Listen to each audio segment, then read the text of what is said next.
સમગ્ર ગુજરાતમાં social media પર કીર્તિ પટેલ ખૂબ જાણીતું નામ છે. ટિકટોક સ્ટાર તેમજ ઇન્ફ્લુએન્સરથી મેળવેલ ખ્યાતિ બાદ આજે કોઈને કોઈ કેસમાં કીર્તિ પટેલનું નામ સામે આવી રહ્યું છે. સતત વિવાદોથી ઘેરાયેલી કીર્તિ પટેલના દર થોડા દિવસે કોઈને કોઈ કાંડમાં નામ સામે આવી રહ્યા છે. આજે ફરી એક વખત કીર્તિ પટેલનું નવું કારસ્તાન સામે આવ્યું છે. સુરતમાં કાપોદ્રા પોલીસે તેની અમદાવાદના સરખેજ ખાતેથી ધરપકડ કરી છે. કીર્તિ પટેલ દ્વારા જમીન વિવાદને લઈને 2 કરોડની ખંડણી માંગવામાં આવી હતી. આ કેસને લઈને સુરતના કાપોદ્રા પોલીસ સ્ટેશનમાં કીર્તિ પટેલ સામે બિલ્ડરે ફરિયાદ નોંધાવી હતી. આ કેસમાં કીર્તિ પટેલ ફરાર હતી. કીર્તિ પટેલે બિલ્ડરને હની ટ્રેપના કેસમાં ફસાવી દેવાની પણ ધમકી આપી હતી. કીર્તિ પટેલની સુરત પોલીસ દ્વારા અમદાવાદના સરખેજ ખાતેથી ધરપકડ કરવામાં આવી છે. કીર્તિ પટેલ દ્વારા એક બિલ્ડર પાસેથી 2 કરોડની ખંડણી માંગવામાં આવી હતી. કીર્તિ પટેલની ધરપકડ બાદ આ મુદ્દો સોશિયલ મીડિયામાં પણ ચર્ચામાં આવી રહ્યો છે. હવે તેને કોર્ટમાં રજૂ કરવામાં આવશે અને તેના કારણે બની શકે છે કે તેને જેલમાં પણ જવું પડી શકે છે. પોલીસ તપાસમાં જાણવા મળ્યું છે કે કીર્તિ પટેલ વિરુદ્ધ અગાઉ પણ અનેક ગુનાઓ નોંધાઈ ચૂક્યા છે. આ સમગ્ર મામલે પોલીસ દ્વારા વધુ તપાસ હાથ ધરવામાં આવી છે. तारीख 2/6/2024 को कापोद्रा पुलिस स्टेशन के विस्तार में एक एफआईआर दर्ज हुआ, जिसका under section 386, 389, 504, 5062, 328, 507, 120B of IPC, 66E and 67 of IT act के तहत एक एफआईआर दर्ज हुआ। इसमें टोटल 5 से ज्यादा आरोपी थे। इसमें एक आरोपी कीर्तिबेन डॉटर ऑफ रणछोड़ भाई अडालजा, रेसिडेंट इनका पर्वत पाटिया सूरत है। ये एब्सकॉन्डर थी पिछले 10 महीने से और सेक्शन 70 ऑफ सीआरपीसी के तहत एक वारंट ऑफ अरेस्ट इशू किया गया था ऑनरेबल कोर्ट के द्वारा। ऑनरेबल कोर्ट के डिसीजन को ध्यान में रखते हुए हमने यहाँ पे एक टीम बनाई, जिसमें एलसीबी की टीम, कापोद्रा पुलिस स्टेशन की टीम, साथ ही साथ हमें टेक्निकल और ह्यूमन इंटेलिजेंस से पता चला कि ये इनका लोकेशन जो है ये प्रेजेंटली अहमदाबाद के सरखेज विस्तार में आ रहा है।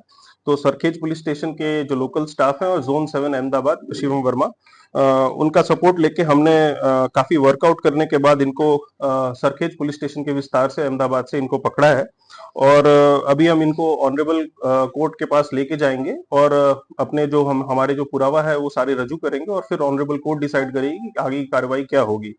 साथ ही साथ मैं ये भी बताना चाहूंगा कि कीर्तिबेन के अगेंस्ट में और भी काफी सारी फरियादें और कंप्लेंट्स हैं। उनमें हमारे पास लैंड ग्रैबिंग और एक्सटॉर्शन की फरियादें भी हैं और उनमें भी उनका स्टेटमेंट हम रिकॉर्ड करेंगे और आगे कार्रवाई हम करेंगे। सर अभी जो गुना है वो क्या है? अभी किस गुना में धरपकड़ हुई है? अभी फिलहाल जो गुना है वो हनी ट्रैप और एक्सटॉर्शन का गुना है और इसमें टोटल 5 आरोपी हैं और एक अननोन भी है। किस तरह से इनको फंसाया गया था? किस तरह से ब्लैकमेल किया गया था?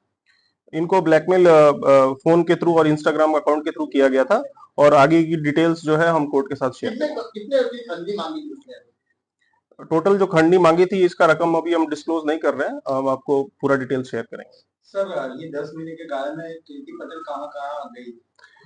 10 महीने के दौरान में इनका मोबाइल जो है वो कॉन्स्टेंटली अलग अलग लोकेशन पे आ रहा था, गुजरात के अलग अलग लोकेशंस पे, लेकिन कोई भी परफेक्ट लोकेशन नहीं आने की वजह से इनको हम अरेस्ट नहीं कर पा रहे थे। साथ ही साथ जो आईपी एड्रेस है ये बार बार चेंज हो रहा था और इनका जो फोन है वो भी बार बार स्विच ऑफ होकर अलग अलग मोबाइल नंबर और अलग अलग सिम कार्ड से यूज हो रहा था।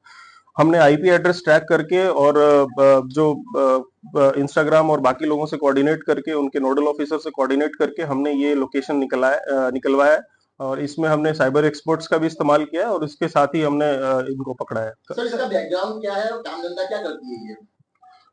इनके मोर देन 1 बिलियन फॉलोअर्स हैं इंस्टाग्राम पे और ये सोशल मीडिया इन्फ्लुएंसर है। सर ऐसा बोल सकते हैं कि एक के बाद एक फरियाद दर्ज हुई है तो फांसा भी हो सकता है कीर्ति पटेल के विरुद्ध? ये हमें इन डेप्थ स्टडी करना पड़ेगा कि पासा प्रपोजल के लिए इनके अगेंस्ट में जो जरूरी पुरावा है वो है कि नहीं। अगर इनके अगेंस्ट में जरूरी पुरावा हमें मिलते हैं तो जरूर हम किसी को हम स्पेशल ट्रीटमेंट हम देने के मूड में नहीं है।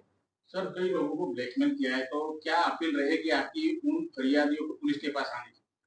कोई भी फरियादी, आपको अगर ऐसा लगता है कि आपको किसी ने एक्सटॉर्शन किया है, किसी ने हनी ट्रैप किया है, अगर आप कोई भी आपको सोशल मीडिया के दबाव में डाल के आपको ये सोच रहा है कि वो कहीं पे भी आपको ब्लैकमेल करेगा, तो आप ये गलत बात है। और आईपीसी और बीएनएस की धाराओं के तहत आप पे जो आरोपी है उस पे कड़क कार्रवाई होगी। और पुलिस आपको अपील करती है कि आप पुलिस स्टेशन में आए, फरियाद दें, और आप डीसीपी ऑफिस भी आ सकते हैं, एसीपी ऑफिस भी आ सकते हैं और फरियाद दे सकते हैं, और साथ में पुलिस इस पे कड़क से कड़क कार्रवाई करेगी। तो और भी अर्जी है कापोद्रा पुलिस मतलब में कीर्ति के अभी जोन 1 विस्तार में अलग अलग पुलिस स्टेशन में अर्जियां हैं।